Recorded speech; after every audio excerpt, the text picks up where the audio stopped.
Last year నాకు dental issue వచ్చినప్పుడు అప్పుడు పిఠాపురం ఎలక్షన్లో వర్క్ చేస్తున్నాం సార్ కోసం. ఫోన్ చేస్తే రండి అన్నారు. వచ్చాను. 5 minutesలో ట్రీట్మెంట్ చేశారు. అసలు నాకు ట్రీట్మెంట్ చేశారా లేదా మాట్లాడుతూనే ఉన్నారు, కబుర్లు చెప్పారు. 5 నిమిషాలు అయిపోయిందండి అన్నారు. చిన్న పిల్లలకి ట్రీట్మెంట్ ఇస్తే ఎలా ఇస్తారో నాకు కూడా అదే విధంగా ఇచ్చారు. నేను అప్పుడే అనిపించింది ఈ బెస్ట్ డాక్టర్ అయినా చాలా చక్కగా ట్రీట్మెంట్ చేస్తున్నారు.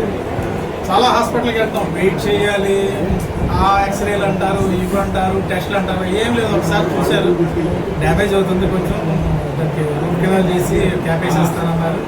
అంతే. ఒక రోజు 10 నిమిషాలు ఉన్నాను, రెండో రోజు 10 నిమిషాలు.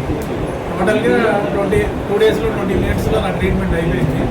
తర్వాత అదే డాక్టర్ గారు ప్రారంభించిన ఒక బ్రాంచ్ని నేను ప్రారంభించడం యాదృచ్ఛికం. ఈయన వైద్యంతో పాటు పేద ప్రజలకి సేవ కూడా చేయాలని నా ఆకాంక్ష. ఆయనకి కుదిరినప్పుడల్లా 3 నెలలకో 6 నెలలకో సంవత్సరానికో పేదలుండే ప్రాంతంలో డెంటల్ శిబిరాన్ని ఏర్పాటు చేసి హాస్పిటల్లో ట్రీట్మెంట్ చేయించుకోలేక ఆర్థికంగా ఇబ్బంది పడే వాళ్ళకి ఉండగా ఉండాలని, వైద్య సేవలు అందించాలని ఈ రోజున మీ అందరి ముందు ఆయన్ని కోరుతున్నారు. సార్ చూడండి సార్.